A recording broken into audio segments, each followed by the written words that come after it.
They said they were too tired for my birthday, ordered takeout, and went to bed early. I spent the night alone. 3 hours later, my cousin posted stories, a huge dinner out, balloons, even a cake. Everyone smiled. Except me. I said nothing. Until Mom messaged, "We need $3,000 for the mortgage." I replied, "Ask the ones you celebrate with." By 7 a.m., I had 28 missed calls. I, 32M, turned 32 last Thursday. Not a milestone birthday by any measure, but it was mine, and I'd mentioned it more than once over the past few weeks. Mom had nodded when I brought it up. Dad had grunted something that sounded like acknowledgement. My younger brother said he'd try to make it work with his schedule. The day arrived quiet and unremarkable. I took the afternoon off work, thinking we might do dinner together like we'd done for everyone else's birthdays this year. I'd even suggested a place. Nothing fancy, just the Italian spot we all liked. Mom had said she'd let me know.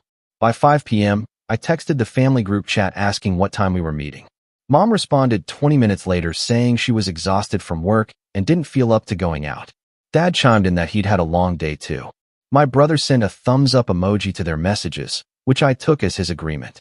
They suggested I grab some takeout for everyone and bring it home so we could at least eat together. I sat in my car in the restaurant parking lot for 10 minutes, staring at my phone. The rational part of my brain said it wasn't a big deal. People got tired. Life happened. Birthdays weren't sacred obligations. But something in my chest felt heavy and wrong. I ordered the takeout. For different entrees, breadsticks, salad. Spent $73. Drove it home and set everything out on the kitchen table. Mom picked at her pasta while scrolling through her phone. Dad ate in front of the television. My brother took his plate to his room, saying he had a headache and needed to lie down early. By 8:30, everyone had disappeared to their respective corners of the house. The kitchen table still had 3/4 of the food sitting out, getting cold. No one had mentioned my birthday after I'd walked in with the bags. Not once. I cleaned up alone, wrapping leftovers in silence, loading the dishwasher, wiping down counters that didn't need wiping.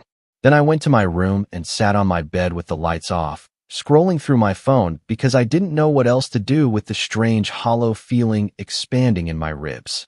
That's when I saw it. My cousin had posted an Instagram story. The first slide showed a restaurant table absolutely loaded with food, steaks, seafood platters, wine glasses catching the light.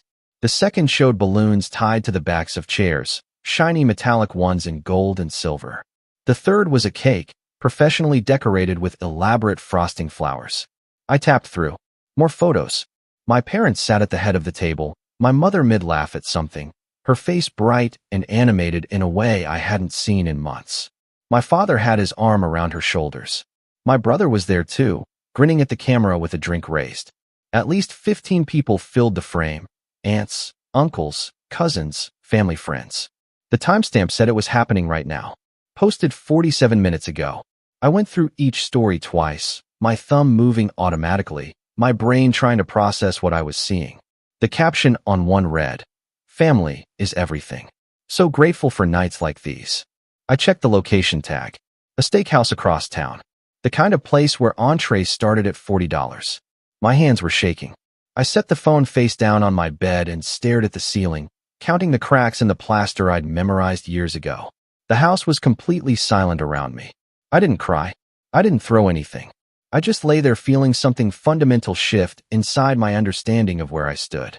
The next morning, I woke up to the sounds of normal Friday routines. Shower running.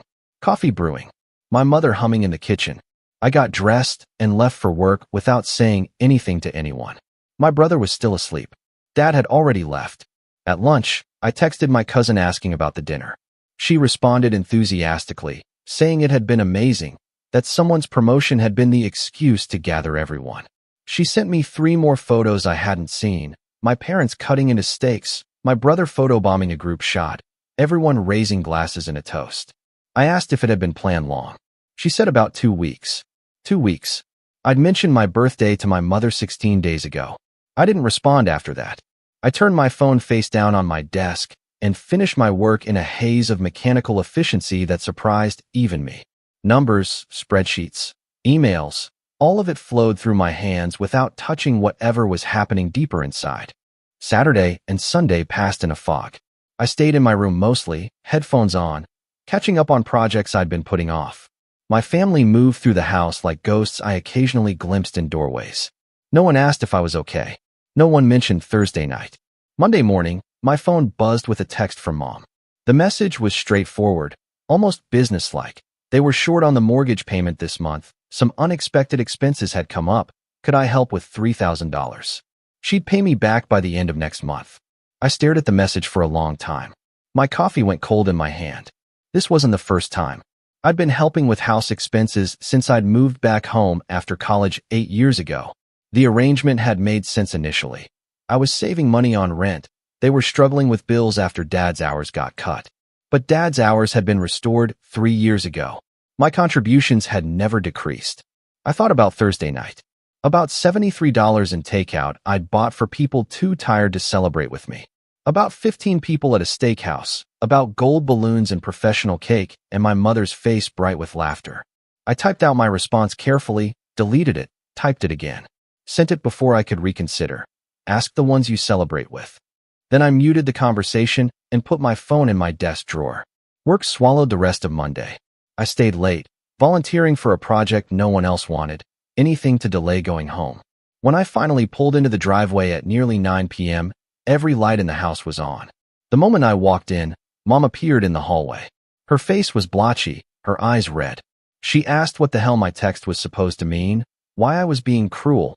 Didn't I understand they were going to lose the house? I walked past her to the kitchen, suddenly starving.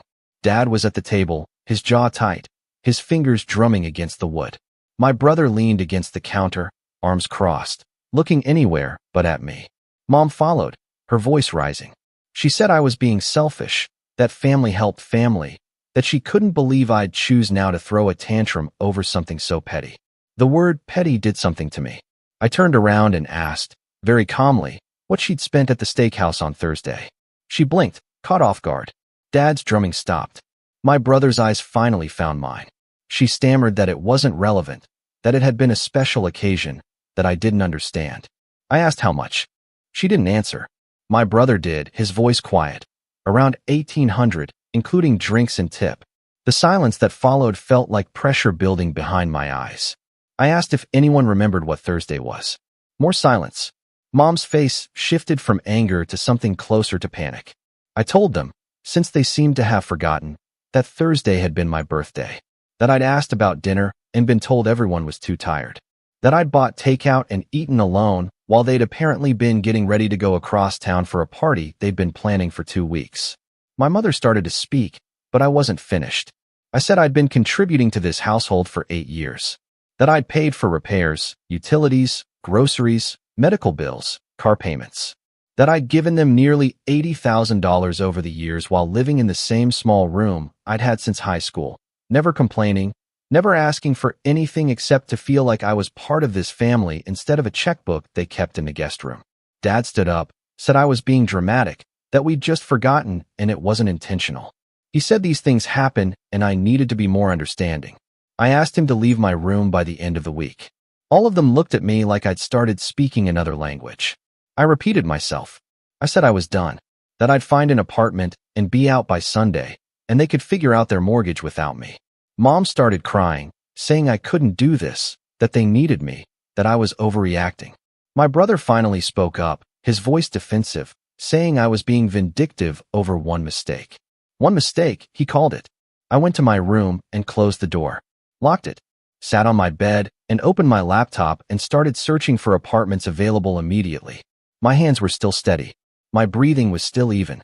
Whatever was happening to me felt less like anger and more like waking up. Update 1. It's been 3 days since I told them I was leaving. The missed call started that first night, 28 by 7 a.m., like I mentioned. I didn't answer any of them. Text messages piled up. Mom, Dad, my brother, even a few cousins who'd apparently heard some version of events. Tuesday morning I called in sick to work and spent 6 hours looking at apartments. By Tuesday evening I'd put down a deposit on a 1-bedroom 15 minutes from my office. Small, older building, but clean and entirely mine. Move-in date, Saturday. I came home late Tuesday night hoping everyone would be asleep. They weren't. The intervention was waiting for me in the living room. Mom and Dad on the couch, my brother in the armchair, and surprisingly, my aunt and the same cousin who'd posted the stories. My aunt started by saying she'd heard there was a misunderstanding and wanted to help mediate.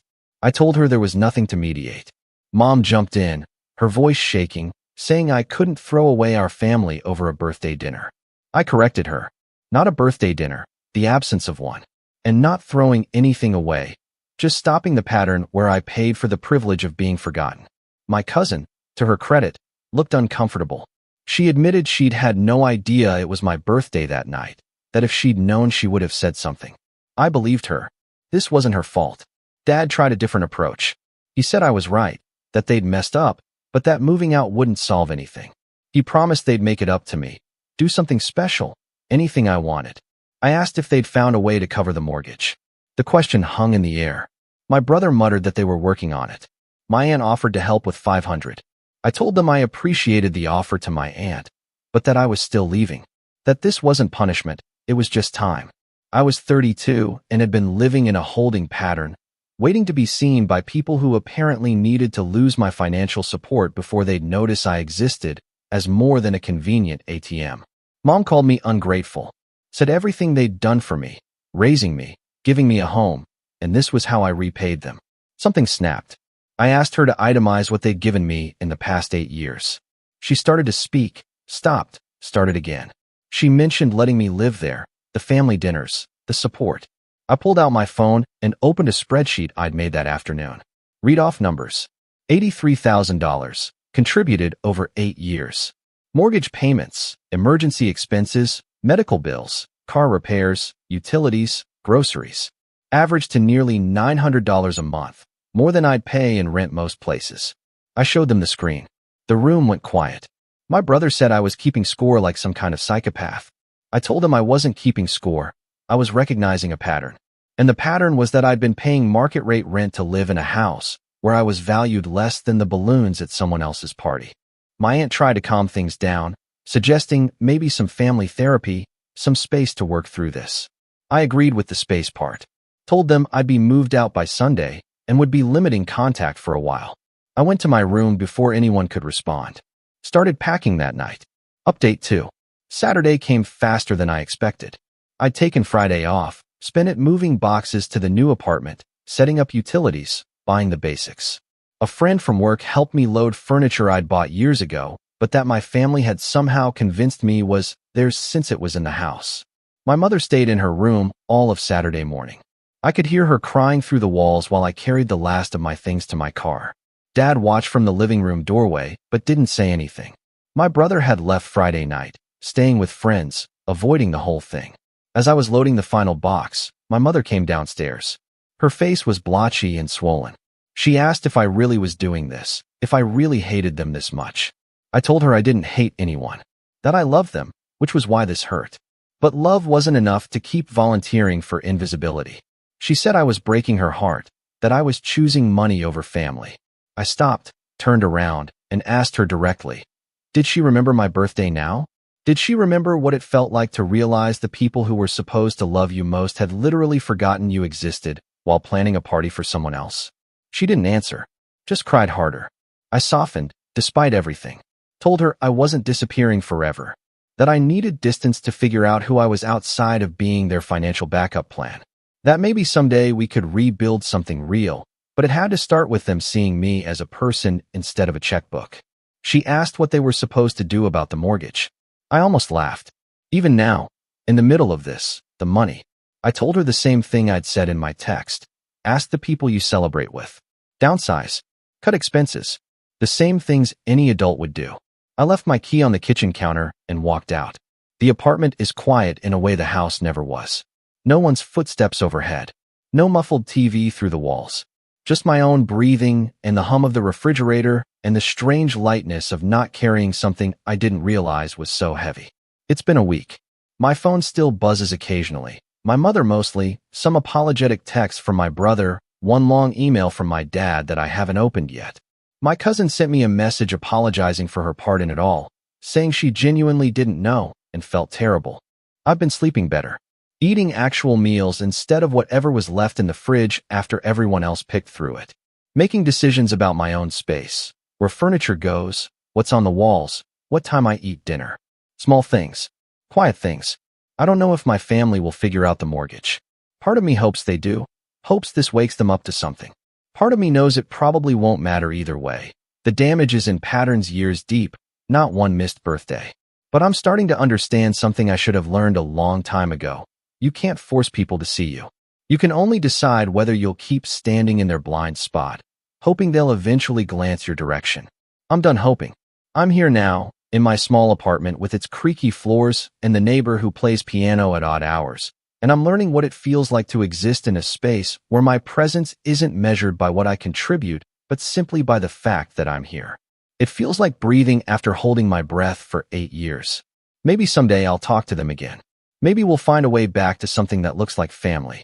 But it won't be the old way, where I paid for a seat at a table I never actually got to sit at.